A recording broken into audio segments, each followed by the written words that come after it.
చెప్తున్నారు, నెలకు 600 కోట్లు కడుతున్నామని చెప్తున్నారు. మరి దీనికి సంబంధించిన నష్టాలు ఎంత మెట్రోకి? ఇక్కడ పత్రికలు ఒక్కో రకంగా వస్తుంది. నెలకు 300 కోట్ల నష్టం అని ఒకరు రాస్తున్నారు. కాదు 600 కోట్ల నష్టం అని ఇంకొకరు రాశారు ఈరోజు. కాబట్టి మరి 600, 300 నష్టాల విషయంలో ఏమన్నా అధ్యయనం చేశారా? మరి దాన్ని ఎట్లా నడుపుతారు? భూములు అమ్ముతారా? అసలు ఆ భూములు మీ చేతికి వచ్చినాయా? ఆ మాల్స్ అమ్ముతారా? మీ అనుయాయులకు ఆల్రెడీ డీల్స్ అయిపోయినాయా? ఇవన్నీ కూడా ప్రజల మనసులో ఉన్న ప్రశ్నలు. తప్పకుండా ఈ విషయంలో కేంద్ర ప్రభుత్వం కూడా స్పందించాలి. కేంద్ర మంత్రివర్గంలో ఉన్న ఇద్దరు మంత్రులు కూడా ఇక్కడ ఉన్న వాళ్ళు స్పందించాలి. ఎందుకంటే ఇది ప్రజా సొమ్ము. అదే రేవంత్ రెడ్డి గారిదో లేదా బీజేపీదో లేదా బీఆర్ఎస్దో కాదు. ప్రజల సొమ్ముకు ధర్మకర్తలు మనందరం. ఒక రూపాయి ఖర్చు పెట్టాలన్నా మనం డెఫినెట్గా 2 సార్లు ఆలోచించాల్సి ఉంటుంది. కాబట్టి ఈ విషయంలో కేంద్ర ప్రభుత్వం కూడా స్పందించి వెంటనే విచారణకు కూడా అవసరమైతే ఆదేశించాలి. పారదర్శకత లోపించింది మొత్తం విధానంలో. పొద్దున అనుకున్నారు, సాయంత్రం అయిపోయింది.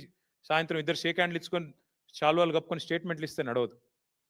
అందరూ స్టేక్ హోల్డర్స్ని అవసరమైతే పిలవాలా, అఖిల పక్షాన్ని పిలవాలా, అవసరమైతే శాసనసభను పిలవాలా, అవసరమైతే క్యాబినెట్లో చర్చించి నిర్ణయం తీసుకోవాలి. కానీ ఈ రకంగా ఇష్టం వచ్చినట్టు 15,000 కోట్ల అప్పు మేము మాకు అప్పజెప్పిపోయిన 20% పూర్తయిన మెట్రోను మేము పూర్తి చేసి ఒక అసెట్ని మీ చేతిలో పెట్టిపోతే మీరు 15,000 కోట్ల లయబిలిటీని ప్రజల మీద రుద్దుతామంటే చూస్తా ఊరుకోవడానికి బీఆర్ఎస్ రెడీగా లేదు.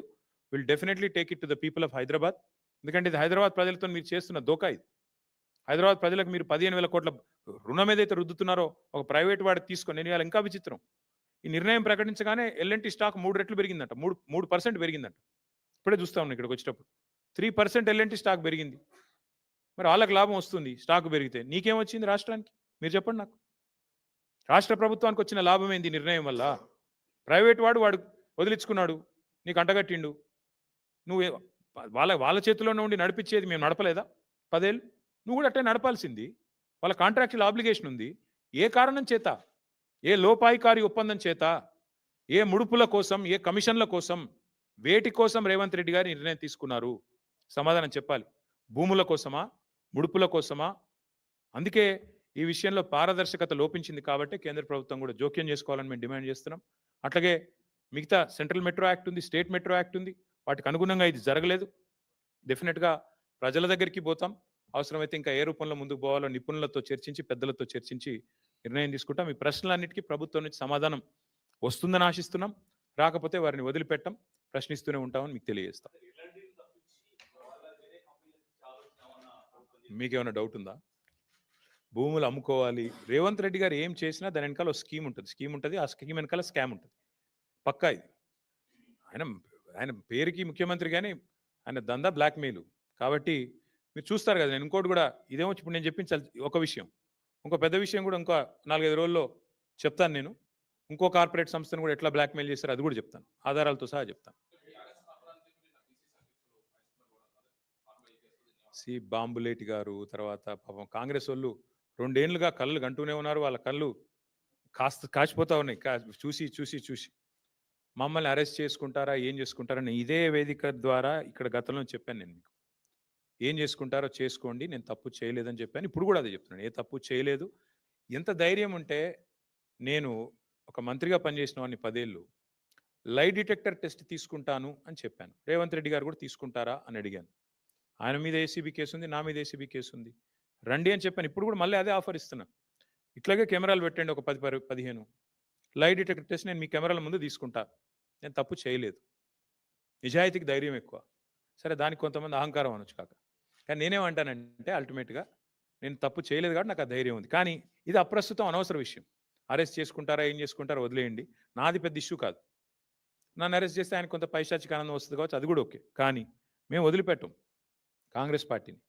4,000 రూపాయలు ముసలోళ్ళకి ఎప్పుడు ఇస్తావు?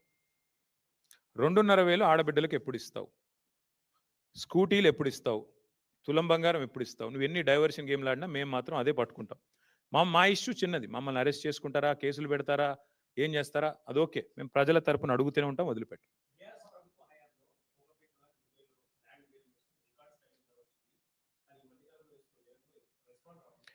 రియల్ ఎస్టేట్ కుదేలు అవుతుంది అని నేను ఎలక్షన్ ముందే చెప్పిన బ్రదర్. కాంగ్రెస్ వస్తే రియల్ ఎస్టేట్ డామ్ అంటదని చెప్పిన. దానికి ప్రధాన కారణం ఇవాళ హైడ్రా అనే ఒక భూతాన్ని ఏదైతే హైదరాబాద్ మీద వదిలిపెట్టినరో, హైడ్రా అనే భూతం ఇవాళ హైదరాబాద్లో రియల్ ఎస్టేట్ డామ్ అనడానికి ప్రధాన కారణమే హైడ్రా అనే భూతం. హైడ్రా అనేది కేవలం బ్లాక్మెయిలర్లకు ఆలంబనగా మారింది. దానివల్ల ఇవాళ వందల కోట్ల రూపాయలు చేతులు మారుతా ఉన్నాయి.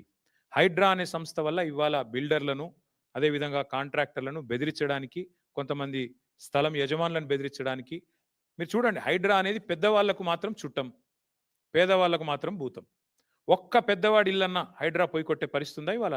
తిరుపతి రెడ్డి గారిదో, కేవీపీ రామచంద్రరావు గారిదో, వివేక్ వెంకటస్వామి గారిదో, అన్ని చెర్లలోనే ఉన్నాయి కదా, పొంగులేటి శ్రీనివాసరెడ్డి గారిదో.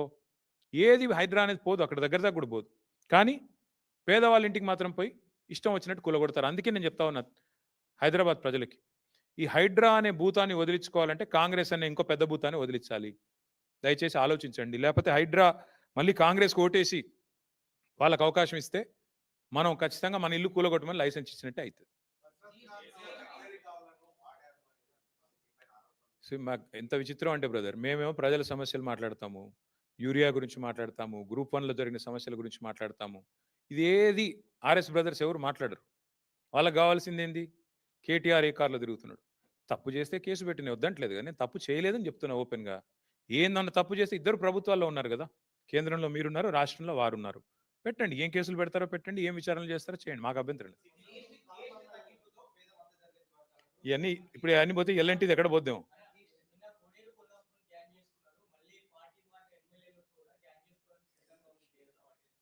అని ఎవరు చెప్పారు మీకు? అంటా ఉన్నారంటే అన్నవాళ్ళని అడగండి, నాకు తెలియదు. ఎస్.